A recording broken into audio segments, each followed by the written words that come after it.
Welcome to special live. నేను రమా మండవ. ఈ రోజు లైవ్లో భాగంగా మనం తీసుకునే టాపిక్ ఏంటంటే పవన్ కళ్యాణ్ను బీజేపీ ఈ రోజున పూర్తి స్థాయిలో ఆయన రాజకీయ జీవితం మీద దెబ్బేసే ప్రయత్నం చేస్తుందా అంటే అవుననే చెప్పాలి.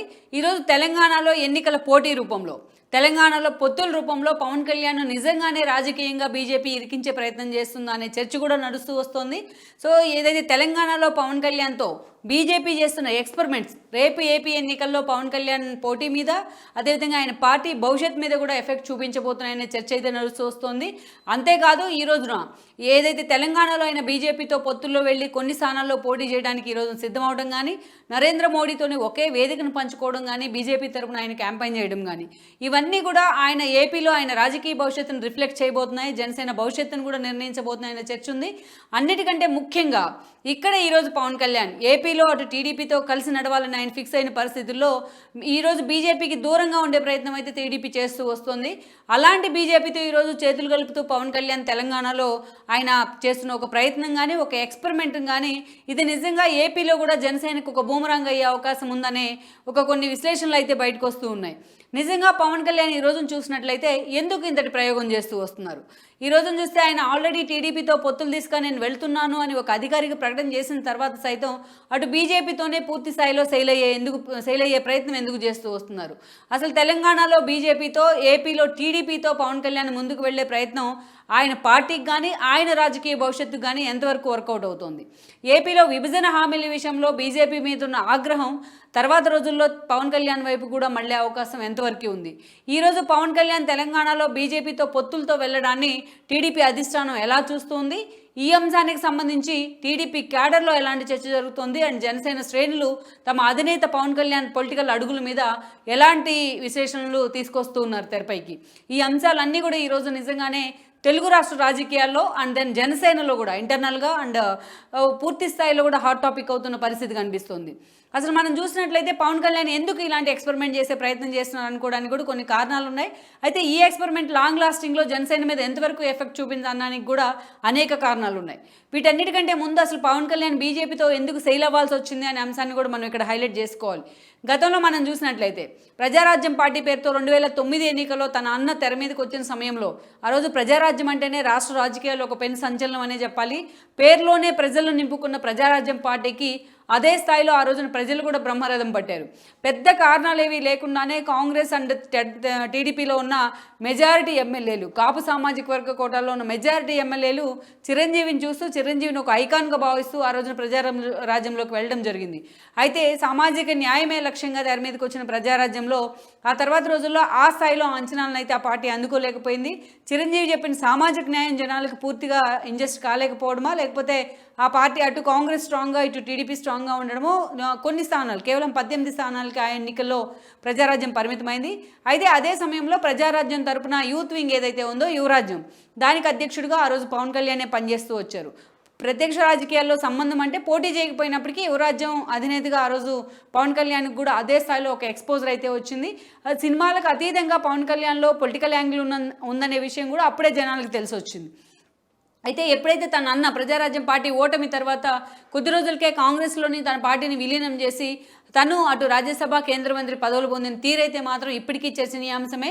ఆ పరిణామాలతో నిజంగా తను ఏదైతే పూర్తి స్థాయిలో సెట్బ్యాక్ అయ్యారని కూడా పవన్ కళ్యాణ్ ఎన్నోసార్లు బయటికి చెప్తూ వచ్చారు. కొన్ని రోజుల పాటు ఆయన కేవలం సినిమాలకు మాత్రమే పరిమితమయ్యారు. ఇక రాష్ట్ర విభజన సమయంలో అప్పుడప్పుడు కూడా తన వాయిస్ వినిపిస్తూ వచ్చిన పవన్ కళ్యాణ్ 2014 ఎన్నికల సమయంలో ఆయన జనసేన పేరుతో తెర మీదకి రావడం జరిగింది. ప్రజారాజ్యం లాంటి ఒక బిట్టర్ ఎక్స్పీరియన్స్ను చూసి కూడా పవన్ కళ్యాణ్ పూర్తి స్థాయిలో అందుకు అతీతంగా ఈరోజు తన సోలో ఇమేజ్తోని జనసేనని ఎస్టాబ్లిష్ చేశారు. ఇక నిజంగానే జనసేన కూడా మరో సంచలనం అనే చెప్పుకోవాలి 2014 ఎన్నికల సమయంలో. అయితే ఎన్నికలకు చాలా తక్కువ సమయమే ఉన్న పరిస్థితుల్లో ఆ రోజున బీజేపీ టీడీపీ కూటమికి పవన్ కళ్యాణ్ మద్దతు ఇచ్చారు. అక్కడ కేంద్రంలో బీజేపీ అధికారంలోకి వచ్చి మోడీ ప్రధాని అయ్యారు. రాష్ట్రంలో టీడీపీ అధికారంలోకి వచ్చి చంద్రబాబు నాయుడు ముఖ్యమంత్రి అయ్యారు. కానీ పవన్ కళ్యాణ్ మాత్రం ఎక్కడా కూడా ఆయన పదవులు పంచుకోవడానికైతే ఆయన సిద్ధపడలేదు. కేవలం ప్రజా సమస్యల్ని ప్రశ్నిస్తూనే ఉంటానంటూ కూడా అదే ఇష్యూస్ మీద ఆయన ఫోకస్ పెట్టారు. ఉద్దానం దగ్గర నుంచి అమరావతి రైతుల అంశాల వరకు అనేక ఇష్యూలను పవన్ కళ్యాణ్ హైలైట్ చేస్తూ వచ్చారు. అయితే పవన్ కళ్యాణ్ విషయంలో పొత్తు ధర్మాన్ని గౌరవిస్తూ చంద్రబాబు నాయుడు కూడా అదే తీరులో పవన్ కళ్యాణ్ ఏదైతే ఇష్యూస్ తెర మీదకి తీసుకొచ్చారో వాటన్నిటిని సార్ట్అవుట్ చేయడానికి కూడా ఆ రోజు సీఎంగా ఉన్న చంద్రబాబు నాయుడు ప్రయత్నం చేశారు. అయితే విభజన హామీల వేదికగా ఎప్పుడైతే బీజేపీతోని అటు మోడీతోని చంద్రబాబు నాయుడుకు ఒక డ్రిఫ్ట్ అయితే స్టార్ట్ అయింది ఏపీలోని, అది తర్వాత రోజుల్లో ఏపీ గల్లీ నుంచి ఢిల్లీ దాకా వెళ్ళిందని అనుకోవాలి. ఈ క్రమంలోనే ఎన్డీఏలోంచి టీడీపీ బయటకు వచ్చింది. టీడీపీ ఎప్పుడైతే వన్స్ బీజేపీతో డిఫర్ అయిందో అప్పటి నుంచి పవన్ కళ్యాణ్ కూడా టీడీపీకి దూరం జరుగుతూ వచ్చారు. ఆ తర్వాత రోజుల్లో చూసినట్లయితే అటు పవన్ కళ్యాణ్, ఇటు కేసీఆర్ అండ్ దెన్ అటు బీజేపీ కలిసే జగన్మోహన్ రెడ్డిని ముఖ్యమంత్రి చేయడంలో కీలక పాత్ర పోషించారనేది ఇప్పటికీ కరడుగట్టిన టీడీపీ అభిమానులు చేసే విమర్శ. ఆ తర్వాత రోజులు మనం చూసినట్లయితే కూడా పవన్ కళ్యాణ్ టీడీపీతోని లోకేష్ లాంటి వాళ్ళ మీద అవినీతి ఆరోపణలు చేస్తూ ఆయన పూర్తి స్థాయిలో అధికారికంగానే ఆ పార్టీ నుంచి పొత్తుల నుంచి తప్పుకోవడం జరిగింది. బట్ 2019 ఎన్నికల కంటే ముందు కొన్ని రోజులు ఆయన లెఫ్ట్ పార్టీలతో సైల్ అయ్యారు. ఆ తర్వాత ఆ ఎన్నికల్లో మాత్రం సోలోగానే వెళ్ళారు. దాదాపు 140 స్థానాల్లో ఆయన పోటీ చేసినప్పటికీ ఆయన పోటీ చేసిన 2 చోట్ల ఆయన ఓడిపోయారు. కేవలం రాజోల్ స్థానం మాత్రమే ఆ పార్టీకి ఎమ్మెల్యే స్థానం దక్కింది. తర్వాత రోజుల్లో అక్కడి నుంచి గెలిచిన రాపాక వైఎస్ఆర్సీపీలో చేరడం జరిగింది. అయితే దాదాపు ఒక 6 నెలల పాటు పవన్ కళ్యాణ్ 2019లో తను పార్టీతో పాటు తను ఓటమి పాలైన తర్వాత రెండో ప్రతిపక్ష హోదాలో అలాగే కొనసాగుతూ వచ్చారు కొన్ని రోజుల పాటు.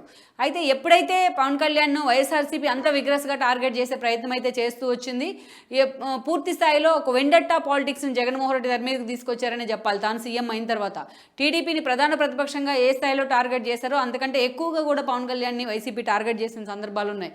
ఆయన సినిమాలు మొదలుకొని ఆయన వ్యక్తిగత జీవితం వరకు YSRCP top to bottom Jaganmohan Reddy దగ్గర నుంచి కింద స్థాయి ఎమ్మెల్యేల వరకు కూడా పవన్ కళ్యాణ్ను టార్గెట్ చేసి ఆయన్ని ప్రతిసారి కూడా ఆయన వ్యక్తిగత హన్నాన్ని చేసిన పరిస్థితి కూడా చాలాసార్లు ఎదురైంది. ఈ క్రమంలోనే పవన్ కళ్యాణ్ బీజేపీతో ఢిల్లీ వెళ్ళి మరి స్వయంగా నడ్డా సమక్షంలో బీజేపీతో పొత్తులు కుదుర్చుకుని వచ్చారు. పవన్ కళ్యాణ్ ఉన్న ఒక చరిష్మాటిక్ అప్రోచ్ దృష్ట్యా ఆ రోజు బీజేపీ కూడా ఏపీలో తమ పార్టీ ఉన్న పరిస్థితుల దృష్ట్యా పవన్ కళ్యాణ్తో పొత్తులను కూడా అంగీకరించింది. అయితే అప్పటి నుంచి పవన్ కళ్యాణ్ బీజేపీతోనే సేల్ అవుతూ వస్తున్నారు. వాస్తవాలకు విరుద్ధంగా క్షేత్రస్థాయిలో ఈ పొత్తులు ఉన్నప్పటికీ అనేక రకాలుగా మాత్రం బీజేపీ పవన్ కళ్యాణ్ ఇప్పటిదాకా కలిసి ఉంటున్న సిచ్యువేషన్ ఉంది. ఎందుకంటే ఒక తిరుపతి, ఒక బద్వేల్, ఒక ఆత్మకూరు ఉప ఎన్నిక చూసుకున్నా ఎక్కడ ఈ 2 పార్టీలు కలిసి పోటీ చేసిన సందర్భం లేదు. పవన్ కళ్యాణ్ సోలోగా అనేక ఇష్యూస్ మీద ఫైట్ చేయాలనుకున్నా బీజేపీ ఆయన ముందల కాళ్ళకు బంధాలు వేసిన పరిస్థితి కూడా ఉంది. ఇలాంటి ఒక సిచ్యువేషన్లో ఎస్పెషల్లీ వైజాగ్ గర్జన వేదికగా మా వైసీపీ మంత్రులు చేసిన హడావిడి కానీ జనసేన జనవాణి కార్యక్రమాన్ని పవన్ కళ్యాణ్ అదే రోజున అక్కడ పెట్టుకున్న తీరు కానీ ఈ రోజున పూర్తి స్థాయిలో ఆ రోజు అక్కడ ఒక కాలరాత్రిని అయితే పవన్ కళ్యాణ్కి ఎదురయ్యేలా చేయగలిగింది వైసీపీ. ఈ క్రమంలోనే పవన్ కళ్యాణ్ మొదటిసారిగా మీడియా ముందుకు వచ్చి మరి ఆయన చెప్పులు తీసుకుని మరి వైసీపీ నేతలను తరిమి కొడతానంటూ మాట్లాడిన పరిస్థితి. అయితే ఇదే ఇష్యూని చంద్రబాబు నాయుడు తనకు అనుకూలంగా మార్చుకునే ప్రయత్నం చేశారు. ఆ క్రమంలోనే పవన్ కళ్యాణ్తో చంద్రబాబు నాయుడు భేటీ అయ్యారు. పొలిటికల్గా వీళ్ళిద్దరూ రాబోయే రోజుల్లో ఒకే వేదిక మీదకి వస్తున్నారన్న వాదన కూడా ఆ వాదన కూడా ఒక బలం చేకూరినట్లయింది. అయితే అంతకన్నా ముందుగానే పవన్ కళ్యాణ్ ఈసారి ఎన్నికల్లో వ్యతిరేక ఓటు చేయలేనివనంటూ అటు టీడీపీని ఇటు బీజేపీని కూడా ఆహ్వానిస్తూ వస్తున్నారైనా అవసరమైతే 3 పార్టీలు కలుపుతానంటూ మాట్లాడారు. అవసరమైతే టీడీపీతో కలిసి పోటీ చేస్తున్నారు, లేకుంటే సోలోగా పోటీ చేస్తానంటూ కూడా మాట్లాడారు. ముఖ్యమంత్రి పదవుల విషయంలో కూడా తగ్గాలంటూ కూడా ఆయన అల్టిమేటివ్ ఇచ్చిన సందర్భాలు కూడా ఉన్నాయి. అయితే ఎస్పెషల్లీ జనవాణి లాంటి కార్యక్రమాలు వైజాగ్ వేదికగా జరిగిన ఒక హడావిడి తర్వాత స్వయంగా చంద్రబాబు నాయుడే పవన్ కళ్యాణ్ దగ్గరికి రావడం జరిగింది. ఆ తర్వాత రోజుల్లో పవన్ కళ్యాణే స్వయంగా చంద్రబాబు నాయుడు ఇంటికి వెళ్ళారు. అయితే ఇంత జరుగుతున్నా వీళ్ళిద్దరి మధ్య పొత్తులకు సంబంధించిన చర్చలు వస్తున్నా అధికారిక ప్రకటన అయితే మొన్నటిదాకా రాలేదు. బట్ బీజేపీతో పొత్తులు మాత్రం అలాగే పవన్ కళ్యాణ్ కొనసాగిస్తూ వస్తున్నారు. వైజాగ్ మోడీ వచ్చిన ఆయనతో భేటీ అయ్యారు. మొన్న ఎన్డీఏ పక్ష సమావేశానికి కూడా ప్రత్యేక ఆహ్వానితుడిగా పవన్ కళ్యాణ్ వెళ్ళడం జరిగింది. ఎందుకంటే ఎన్డీఏలో అలయన్స్లో ఉన్నారు కాబట్టి. ఇక అలా బీజేపీ నేతలతోని పవన్ కళ్యాణ్కి సత్సంబంధాలే ఉంటూ వచ్చాయి. తన వారాహి యాత్ర మొదలుకొని అనేక పార్టీ సమావేశాల్లో వరకు బీజేపీ నేతలు తనను ఎలా గౌరవిస్తారనే అంశాన్ని చాలాసార్లు చెప్పుకుంటూ వచ్చారు. బట్ రాజకీయంగా మాత్రం వ్యక్తిగతంగా పవన్ కళ్యాణ్కి ఆ గౌరవం ఇస్తున్నా ఆయన పార్టీ విషయంలో కానీ రాజకీయంగా ఆయన అడుగులు వేసే విషయంలో కానీ బీజేపీ ఎప్పుడు కూడా ఆయన కాళ్ళకు బ్రేక్ లేస్తూనే ఉందన్నది కూడా వాస్తవం. ఎందుకంటే మొన్నటి వరకు సోము వీర్రాజు లాంటి వాళ్ళు పార్టీ అధ్యక్షులుగా ఉన్నంత వరకు కూడా అనేక సార్లు వాళ్ళు టీడీపీనే టార్గెట్ చేస్తూ వచ్చారు అధికార పార్టీని వదిలిపెట్టి. సో ఇది కూడా ఆ పార్టీకి ఒక సెట్ బ్యాక్గా మారింది. అయితే ఎప్పుడైతే పవన్ కళ్యాణ్ టీడీపీతో అడుగులు వేస్తున్నారని చర్చ తెర మీదకి వచ్చిందో అప్పటి నుంచి బీజేపీ నేతలు అలర్ట్ అయ్యారు. పవన్ కళ్యాణే మా సీఎం అభ్యర్థి అంటూ కూడా చాలాసార్లు మాట్లాడుతూ వచ్చారు. ఈ రోజున సోము వీర్రాజు లాంటి వాళ్ళ ప్లేస్లో పురంధరేశ్వర్ వచ్చున్నారు. ఆమె అయితే మాత్రం ఇప్పటికీ పవన్ కళ్యాణ్ అదే స్థాయిలో గౌరవిస్తూ వస్తున్నారు. ఆవిడ మా పొత్తుల్లో ఉన్నారు కాబట్టి పవన్ కళ్యాణ్ అంటున్నారు కానీ ఎక్కడ ఆయన సీఎం అభ్యర్థి అనే మాట మాట్లాడకుండా జాగ్రత్త పడుతూ వస్తున్నారు. ఇక ఈ రోజున చూసినట్లయితే ఇక టీడీపీతో అధికారికంగా పొత్తులు కూడా కుదరడం జరిగింది. ఇటీవలే ఏదైతే స్కిల్ డెవలప్మెంట్ కేసులో చంద్రబాబు నాయుడు అరెస్ట్ అయిన తర్వాత పవన్ కళ్యాణ్ ఆయనతో ములాఖత్ అయ్యారు. దాన్ని తీవ్రంగా ఆ ఇష్యూని కూడా ఖండిస్తూ వచ్చారు ఆయన. అటు లోకేష్ను ఇటు బాలకృష్ణని పెట్టుకొని మధ్యలో నుంచొని మరి ఆ రోజు పవన్ కళ్యాణ్ మాట్లాడారు. అధికారికంగా పొత్తులకు సంబంధించి ఒక ప్రకటన చేశారు. అటు లోకేష్ కూడా ఈ పొత్తులను ఎండార్స్ చేస్తూ ఆయన కూడా మీడియా సమావేశాన్ని నిర్వహించారు. ఆ తర్వాత ఉమ్మడి కార్యాచరణ రూపొందిస్తూ రెండు పార్టీలకు సంబంధించి ఒక యాక్షన్ ప్లాన్ రూపొందిస్తూ ఒక కమిటీని కూడా ఏర్పాటు చేయడం జరిగింది. ఇప్పటికే పవన్ కళ్యాణ్ లోకేష్ కూడా కమిటీ వేదికగా కూడా భేటీ కూడా అయి ఉన్నారు. ఇక చంద్రబాబు నాయుడు బెయిల్ మీద బయటకు వచ్చిన తర్వాత పవన్ కళ్యాణ్ ఆయనతో వ్యక్తిగతంగా కూడా భేటీ అయ్యారు. అయితే పూర్తి స్థాయిలో మరొక 20 రోజుల్లోనే జనసేన ఎన్ని సీట్లు కోరబోతోంది, టీడీపీ ఎన్ని సీట్లు కేటాయించబోతుంది అనే అంశానికి సంబంధించి ఒక పూర్తి స్థాయిలో ఒక బయటికి ఒక చర్చ అయితే వచ్చే అవకాశం ఉంది. కొన్ని ఫీలర్స్ కూడా వదులుతుంది టీడీపీ అండ్ జనసేన ఆ దిశగా. సో ఆ స్థాయిలో వీళ్ళిద్దరి మధ్య పొత్తులు అయితే ఇప్పటికే ఖరారైన పరిస్థితి ఉంది ఏపీ ఎన్నికల్లో. ఇక అటు చంద్రబాబు నాయుడు లాంటి వాళ్ళు కూడా మధ్యంతర బెయిల్ మీద బయటకు వచ్చిన సమయంలో అందరికంటే ముందుగా పవన్ కళ్యాణ్ థ్యాంక్స్ చెప్తూ కూడా ఆయన మాట్లాడారు, తనకు మద్దతు ఇచ్చినందుకు కూడా. ఈరోజు లోకేష్ లాంటి వాళ్ళు కూడా అదే స్థాయిలో పవన్ కళ్యాణ్ వెల్కమ్ చేస్తూ వస్తున్నారు. అలా ఈరోజు అటు జనసేన క్యాడర్ కానీ జనసేన నేతలు కానీ, టీడీపీ క్యాడర్ కానీ, టీడీపీ సీనియర్ నేతల నుంచి జూనియర్ నేతలు కానీ ఈరోజు అంతా జనసేనతోనే పొత్తులు అని మానసికంగా అటు పొలిటికల్గా కూడా ఫిక్స్ అయిన పరిస్థితి ఉంది. ఇక అలాంటి ఒక సిచ్యువేషన్లో ఈరోజు పవన్ కళ్యాణ్ వెళ్ళి తెలంగాణ బీజేపీ నేతలతో ఆయన పొత్తులు కుదుర్చుకున్నారు. కిషన్ రెడ్డి లాంటి వాళ్ళు ఆయన అప్రోచ్ అవ్వడం కానీ, పవన్ కళ్యాణ్ అందుకు అంగీకరించడం కానీ జరిగింది. ముందుగా 32 స్థానాల్లో నేను పోటీ చేస్తానంటూ కూడా పవన్ కళ్యాణ్ మాట్లాడుతూ వచ్చారు. ఈరోజు మాత్రం కేవలం 8 స్థానాలు మాత్రమే ఆయన బీజేపీ నుంచి తీసుకోవడం జరిగింది. ఇటు ఖమ్మంలో మెజారిటీ సీట్లను ఈరోజు పవన్ కళ్యాణ్ పోటీ చేయబోతున్నారు ఆయన పార్టీ తరపు నుంచి. ఖమ్మం కానీ, అదేవిధంగా మనం చూసినట్లయితే అశ్వారావుపేట, వైరా, మధిర లాంటి కాన్స్టిట్యున్సీలు కూడా ఈ లిస్టులో ఉన్నాయి. ఇక కోదాడ, కూకట్పల్లి లాంటి స్థానాల్లో కూడా జనసేన కేటాయించిన పరిస్థితి ఈ రోజున బీజేపీ.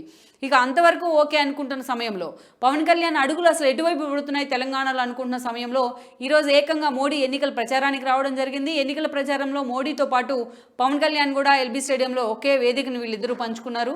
ఇక ఎప్పుడు లేని విధంగా పవన్ కళ్యాణ్ అటు మోడీని కూడా ఆకాశానికి ఎత్తేస్తూ మరోసారి మోడీనే ప్రధాని కావాలి అన్నట్టుగా పవన్ కళ్యాణ్ మాట్లాడడం జరిగింది. ఇక బీజేపీని పూర్తి స్థాయిలో కూడా ఆయన సేవ్ చేసే విధంగా మాట్లాడుతూ వచ్చారు. అటు బీఆర్ఎస్ని కూడా ఎక్కడ ఒక మాట అనకుండా జాగ్రత్త పడ్డారు. ఇటు కాంగ్రెస్ని టార్గెట్ చేయడానికి ఆయన ప్రయారిటీ ఇచ్చారని అనుకోవాలి. సో పూర్తి స్థాయిలో ఈ రోజున బీజేపీ తరపున, మోడీ తరపున పవన్ కళ్యాణ్ ప్రచారం చేయడం కానీ, పవన్ కళ్యాణ్ని ఆకాశానికి ఎత్తేస్తూ అదే వేదిక మీద నుంచి మోడీ పొగడతం కానీ మొత్తం అటు తెలంగాణ అండ్ ఏపీ రాజకీయాల్లో ఈరోజు హాట్ టాపిక్ అవుతున్న పరిస్థితి. ఇక్కడ చూసినట్లయితే ఇక్కడ ఎప్పుడైతే పవన్ కళ్యాణ్ బీజేపీతో కలిసి తెలంగాణలో అడుగులు వేయాలని నిర్ణయించుకున్నారో, బీజేపీతో కలిసి కొన్ని సీట్లు పంచుకొని మరి ఈరోజు పోటీకి సిద్ధమయ్యారో, అప్పుడు పవన్ కళ్యాణ్ వ్యవహార శైలి ఏపీ రాజకీయాల్లో కూడా చర్చనీయాంశం అవుతూ వస్తుంది. ఎందుకంటే ఇప్పుడు దాదాపు 4.5 ఏళ్లుగా ఎక్కడా బీజేపీతోని, గతంలో బీజేపీతో ఉన్న ఒక బిటర్ ఎక్స్పీరియన్స్ దృష్ట్యా చంద్రబాబు నాయుడు ఇప్పటిదాకా ఎక్కడ బీజేపీతో వెళ్తాను అనే ఒక ఇండికేషన్ అయితే ఇవ్వలేదు. ఈవెన్ అమిత్ షా లాంటి వాళ్ళు పిలిపించుకొని మాట్లాడినా తమకు పొత్తులు వద్దు అని నేను కరాఖండిగా తేల్చి చెప్పున్నారు.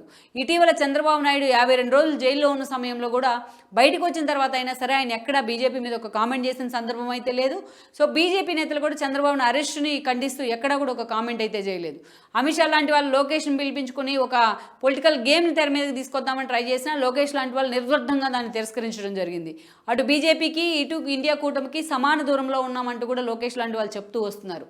ఇప్పుడు ఏపీ ఉన్న పరిస్థితుల్లో కాంగ్రెస్ ఎలాగైతే విభజన చేసి రాష్ట్రాన్ని ఒక కట్టుబట్టలతో మిగిల్చిందన్న వాదన ఎలా ఉందో, ఈరోజు ఆ కట్టుబట్టలు కూడా లేకుండా చేసింది విభజన హామీల రూపంలో బీజేపీ అనేది జనంలో ఉన్న ఒక మాట, జనంలో బీజేపీ మీద ఉన్న ఒక విమర్శ. ఇక ఎస్పెషల్లీ టీడీపీ క్యాడర్ విషయానికి వచ్చినట్లయితే చంద్రబాబు నాయుడు అరెస్టు విషయంలో జగన్మోహన్ రెడ్డి ప్రత్యక్షంగా కనిపిస్తున్నప్పటికీ ఆయన వెనుకుండి పరోక్షంగా చంద్రబాబు నాయుడిని అరెస్ట్ చేయించింది బీజేపీనే అన్న ఒక వాదన అయితే టీడీపీ క్యాడర్లో ఉంది. ఈరోజు టీడీపీలో సీనియర్ నేతలు మొదలుకొని క్యాడర్ వరకు పార్టీలో అతి చిన్న కార్యకర్తను కదిలించిన ఇదే అంశాన్ని బయటికి మాట్లాడుతూ వస్తున్నారు. ఇక ఈ విషయాన్ని గమనించి అటు చంద్రబాబు నాయుడు కూడా ఇక బీజేపీతో పొత్తులు లేవు, పోరాటమే అన్న దిశగా, రాజీ పడాల్సిన అవసరం లేదు అన్న దిశగా ఆయన మాట్లాడారనే చర్చ వచ్చింది.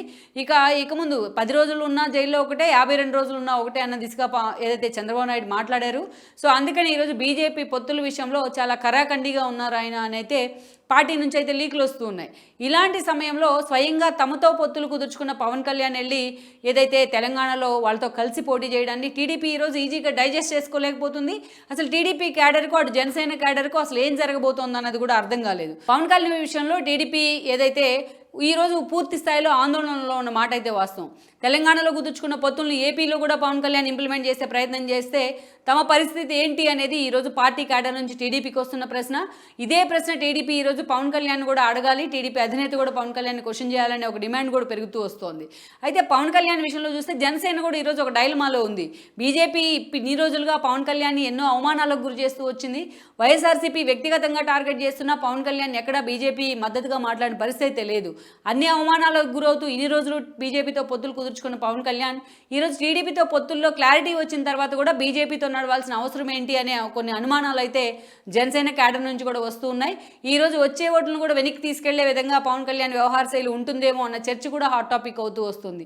ఎందుకంటే రెండు తెలుగు రాష్ట్రాల్లో ఈరోజు బీజేపీ వైఖరి మీద ఆ స్థాయిలో ఈరోజు ఒక వ్యతిరేకత అయితే వ్యక్తమవుతూ వస్తుంది. అనేక సర్వేలు కూడా దాన్నే స్పష్టం చేస్తూ ఉన్నాయి. ఇలాంటి పరిస్థితుల్లో కావాలనే బీజేపీ పవన్ కళ్యాణ్ ముందు పెట్టి ఒక కొత్త డ్రామాకు తెరదీసిందంటున్నారు. ఏపీలో భవిష్యత్ ఏపీ రాజకీయాలను దృష్టిలో పెట్టుకుని అటు చంద్రబాబు నాయుడు అరెస్టు తర్వాత ఈ పరిణామాలన్నీ కూడా టీడీపీకి ఒక సింపతిని అయితే తీసుకొచ్చాయి. రేపటి ఎన్నికల్లో జనసేన టీడీపీ కలిసి స్వీప్ చేయబోతున్నాయన్న కొన్ని సర్వేలతోనే ఈరోజు బీజేపీ నేతలు పవన్ కళ్యాణ్ బలవంతంగా ఒప్పించే ప్రయత్నం చేశారంటున్నారు. అందుకే పవన్ కళ్యాణ్తో తెలంగాణలో పొత్తులు కుదిర్చినట్టయితే ఈ ఎఫెక్ట్ ఏపీలో కూడా పనిచేస్తుంది. పవన్ కళ్యాణ్ స్వయంగా బీజేపీ టీడీపీ పొత్తులను కుదిర్చే అవకాశం ఉందనే ఆలోచన బీజేపీ నేతలు చేస్తున్నారని కూడా చెప్తున్నారు. సో తెలంగాణలో ఎలాగూ ఈ రోజున కాడి కింద పడేసిన పరిస్థితి బీజేపీలో ఉంది. సో అలాంటి ఉన్న సిచ్యువేషన్లో ఈరోజు కిషన్ రెడ్డి లాంటి వాళ్ళే కాంగ్రెస్ కంటే కేసీఆర్ మంచివాళ్ళు అని కూడా మాట్లాడుతున్నారు. ధర్మపురి అరవింద్ లాంటి వాళ్ళు అంత ఓపెన్ స్టేట్మెంట్స్ వాళ్ళు ఇస్తున్నా పవన్ కళ్యాణ్ లాంటి వాళ్ళు వెళ్ళి బీజేపీతో శైలం పట్ల మాత్రం అనేక అనుమానాలు అయితే వ్యక్తమవుతున్నాయి. అయితే ఈ ఎఫెక్ట్ మాత్రం ఏపీ ఎన్నికల్లో కూడా పడబోతుంది. అవసరమైతే టీడీపీ ఈ విషయం మీద ఖరాఖండిగా పవన్ కళ్యాణ్తో తేల్చి చెప్పిన తర్వాత మాత్రమే తమ పొత్తుల విషయంలో ముందుకెళ్లబోతుందనే చర్చ కూడా జరుగుతోంది. సో ఈ పరిణామాలన్నిటి వెనుక బీజేపీ టీడీపీతో పొత్తులు దిశగా వేస్తున్న ఒక సరికొత్త నాటకం మాత్రమే ఉంది, ఒక సరికొత్త పొలిటికల్ గేమ్ ప్లాన్ ఉందనే చర్చ అయితే జరుగుతోంది. ఏది ఏమైనప్పటికీ తెలంగాణలో పొత్తుల ద్వారా ఏపీ రాజకీయాల్లో పవన్ భవిష్యత్తును, జనసేన పార్టీ భవిష్యత్తును కూడా బీజేపీ పూర్తి స్థాయిలో ఒక డైలమాలో పడేసిందన్న చర్చ అయితే జరుగుతోంది. మరి ఈ విషయంలో పవన్ కళ్యాణ్ ఎందుకంత సైలెంట్గా ఉండే ప్రయత్నం చేస్తున్నారనేది కూడా మనం చూడాలి. ఆ స్థాయిలో పవన్ అంత ప్రెజర్ తీసుకుంటూ కూడా బీజేపీతో ఎందుకు సైల్ అవుతున్నారనేది కూడా ఈరోజు ఆయన వెంట నడుస్తున్న కార్యకర్తలు కూడా అర్థం కాని పరిస్థితుంది. మరి ఈ సిచ్యువేషన్ జనసేన ఎలా హ్యాండిల్ చేయబోతుంది, పవన్ కళ్యాణ్ బీజేపీతో పొత్తుల విషయంలో ఎంత స్టబ్బోర్న్గా ఉంటే దెన్ టీడీపీ యాంగిల్ ఎలా ఉండబోతుంది అనేది కూడా మనం చూడాల్సి ఉంది.